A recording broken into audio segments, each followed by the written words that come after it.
A good society should be able to handle what is true versus what is false. And therefore, once that happens, they can go off of what is right versus wrong or moral versus immoral. And the final step is creating winning versus losing or healthy competition within a society. So why are there breakdowns on certain levels? Well, I think that one of the breakdowns is what is true versus what is false is very difficult for some people. I believe that the truth is so hard for some people to handle that in some cases, they say the truth can kill you, and if it doesn't kill you, it makes you stronger. I don't know if I'd go so far as to say the truth will kill someone, but the truth is so difficult to bear. It's painful to bear. And I believe that there are some people that cannot really handle reality. They just can't handle it. It's too hard. It's too painful. And so, what does a society do about that? One example could be, now, I just want to say I am not a religious person. I do believe in a higher power or a God of sorts or gods. I'm not arrogant enough to say I know for certain that they don't exist, because I don't. And I think there is a higher power out there. I don't know what exactly that higher power is, and perhaps I could be wrong. I don't know. But I think that there are some people that are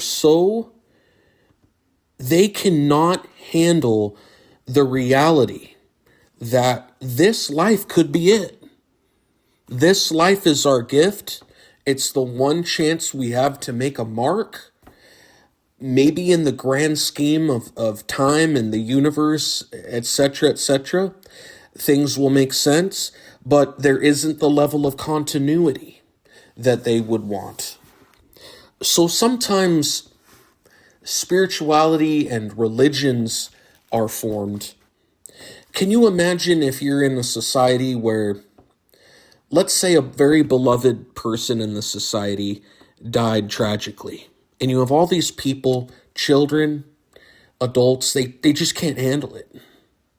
And the chieftain decides on some level to tell a little bit of wishful thinking. Can you disprove that it's not true?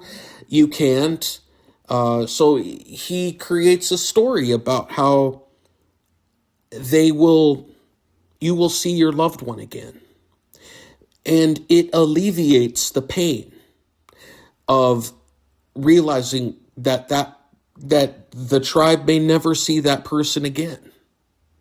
And when the other tribal members die, that's it. There is no continuity in the way that they would want to think. And so there's a concept of a heaven and a continuance, which there's no real proof of. No harm, no foul.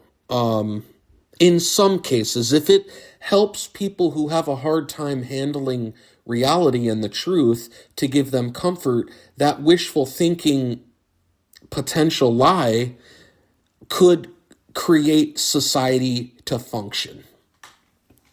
The problem with creating either wishful thinking or white lies is that other people will take advantage of them.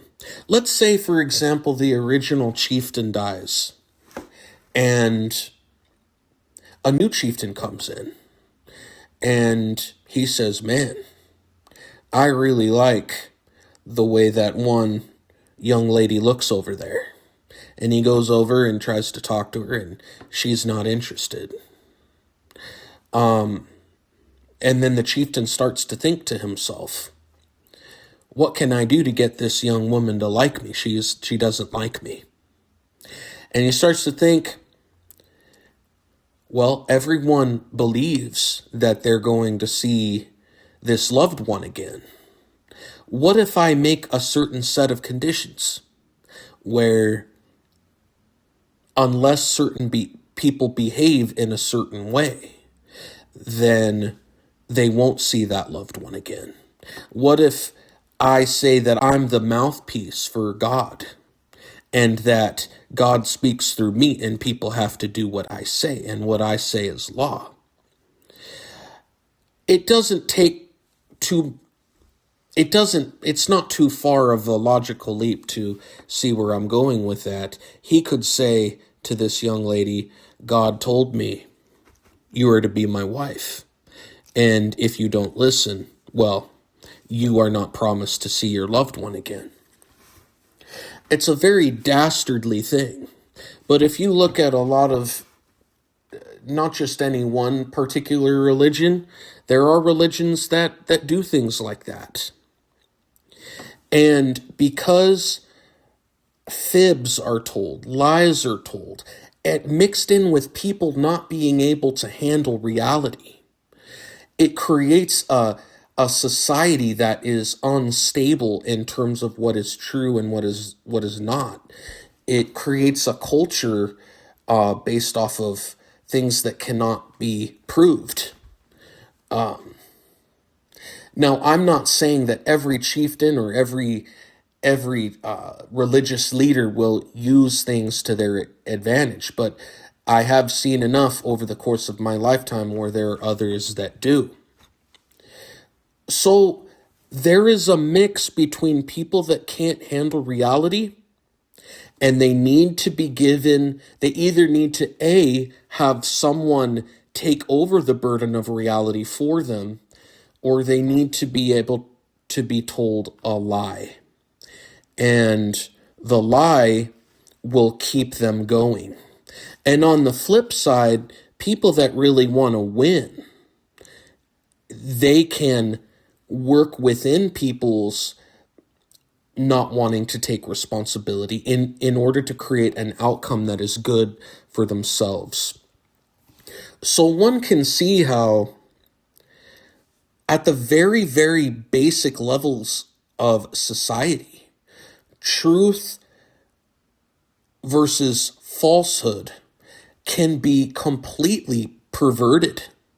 It can be distorted at very primal, basic levels. Now, if you look at societies, many societies have existed for, like millennia, some for hundreds of years. And these things are not easy to break. And I'm not saying that people should necessarily break them, because sometimes things are so large they become difficult to break.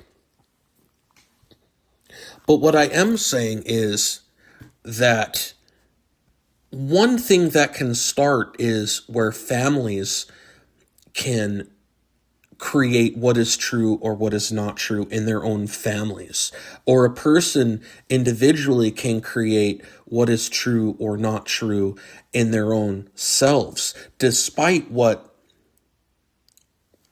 any falsehoods might be on the outside.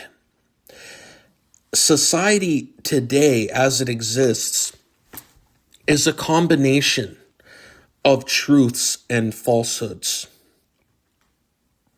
And if you speak out what the falsehoods might be, you are challenging the very fabric of a society. And it is a very, very core wound, because that lie, that great lie, was created from the very, very beginning.